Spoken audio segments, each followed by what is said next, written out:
Death हो गई तो उस गांव के अंदर सबके घरों में कोई बीमार होता है, कोई कुछ, वैसे भी होता है। अभी किसी तांत्रिक ने कह दिया कि ये जो है वो मरा था, वो आकर सबको तंग कर रहा है। लोगों ने क्या किया, उसका एक स्थान बना दिया और वहां पर उस तांत्रिक ने कहा साल बाद आकर के प्रसाद चढ़ाना है। हम भी उधर से एक बार निकल रहे, मैंने कहा यहां तो कोई चीज नहीं थी भाई, क्या हो रहा है। एक व्यक्ति कहता है महाराज देवता की पूजा हो रही है। अरे यहाँ कौन सा देवता, वो था ना वो शराबी, शादीशुदी तो उसकी हुई नहीं थी, तो वो सबको तंग कर रहा है, तो इसीलिए इसकी जगह बना दी, साल बाद एक बार उसको पूजा करनी है, कढ़ाई चढ़ानी है, बकरा चढ़ाना है, फिर किसी को तंग नहीं करेगा। अभी तो सभी लोग जानते हैं कि वो शराब बहुत पीता था, उसके कारण डेथ हो गई। लेकिन जो वो कढ़ाई चढ़ाने, बकरा चढ़ाने का सिलसिला है, अभी जब ये जानने वाले मर गए, आगे वाले परंपरा चलाते रहेंगे देखा देखी, तो वो तो कहेंगे ना देवता था।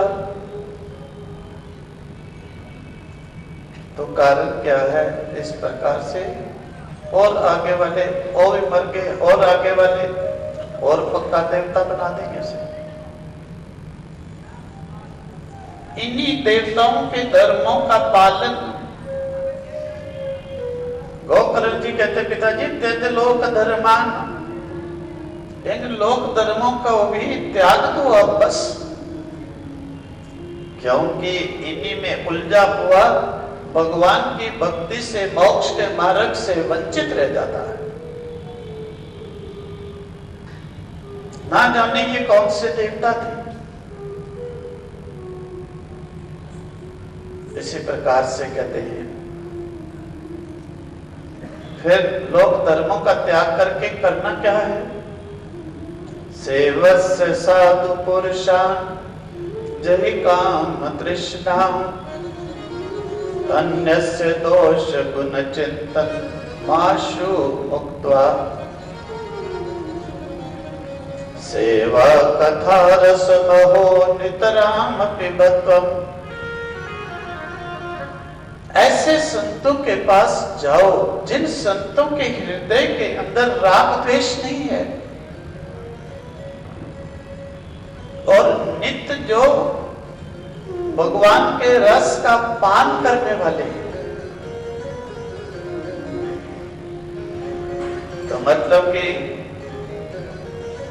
ऐसा साधु जिसके हृदय में राग द्वेष है, वो भगवान के रस का पान नहीं कर सकता। इसीलिए कहा कि जो राग द्वेष से रहित, पर निंदा से रहित है, क्योंकि दूसरों की निंदा करने वाला,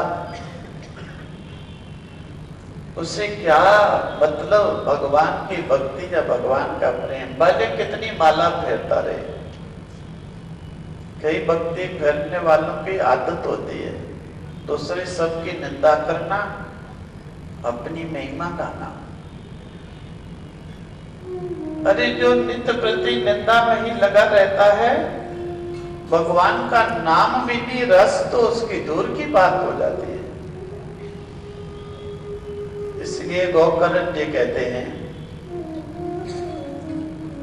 ऐसे साधु पुरुष जिनका हृदय समदर्शी हो, दूसरों की निंदा करने से रहित हो और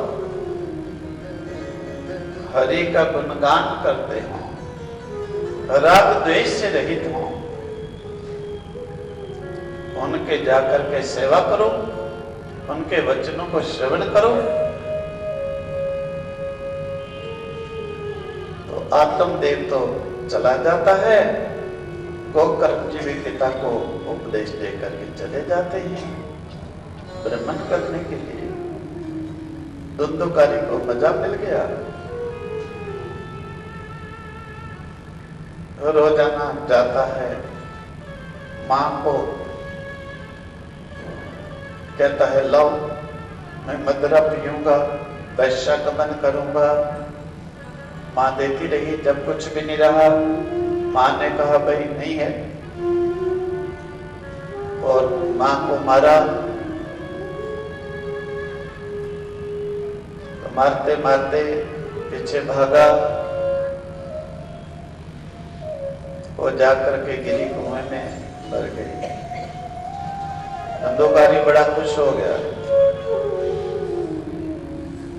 कारण क्या है कि संसार के अंदर विषय वासना के लिए जो रुकावट बनते हैं उनको व्यक्ति इतना बुरा समझते हैं, उन्हें मारने तक के लिए तैयार हो जाते हैं। आजकल भी देखा जाता है, बच्चे नशे में पड़ जाते हैं, माँ बाप उन्हें समझाते हैं, बच्चे तो सोचते हैं या तो इन माँ बाप को मार डालें या इनसे दूर चले जाएं, क्योंकि ये कुदरती बात है और होना ऐसा नहीं चाहिए था। अगर हमारी बुराई के अंदर कोई रुकावट बनता है तो बड़ी अच्छी बात है कि बुराई बंद हो जाएगी, लेकिन इससे उल्टा होने लग गया। कितने लोग देखे हैं कि इस प्रकार के बुरे कर्मों के बीच में कोई विवाद बनता है तो उसका हिंसा तक भी कर देते हैं। तो ये स्वाभाविक बात होती है। क्यों? कि वो समझते हैं कि ये विषयाचरण बुरा काम अच्छा है और अच्छा काम बुरा। दिन बुरे आते हैं ना तो फिर ऐसा ही हो जाता है। धर्म अधर्म लगने लग जाता है, अधर्म धर्म लगने जाता है, अच्छा बुरा लगने लग जाता है, बुरा अच्छा लगने लगता है। धुंधुकारी अब पैसा तो रहा नहीं, मां भी मर गई। पहले वैश्यों के पास जाता था, फिर वैश्यों को लाके घर में रख लिया। एक ही रास्ता बच्चा की चोरी करके लाना और वैश्यों को खिलाना। एक दिन थोड़ी चोरी अच्छी लग गई राजा के यहाँ, वैश्यों ने देखा खूब माल लेके आया। पूछा, कहने लगा राजा के यहाँ चोरी की है। वैश्यों ने सोचा कि राजा तो ढूंढ ही लेगा, इसे भी जेल में डालेगा, हम भी जाएंगे। इससे अच्छा है कि इसे मार दो और धन लेकर यहां से चले जाओ। रात को धुंधुकारी को पकड़ा, गला घोटा, नहीं मरा। उसके मुंह में जलते जलते आग के अंगारे डाले, राख डाली,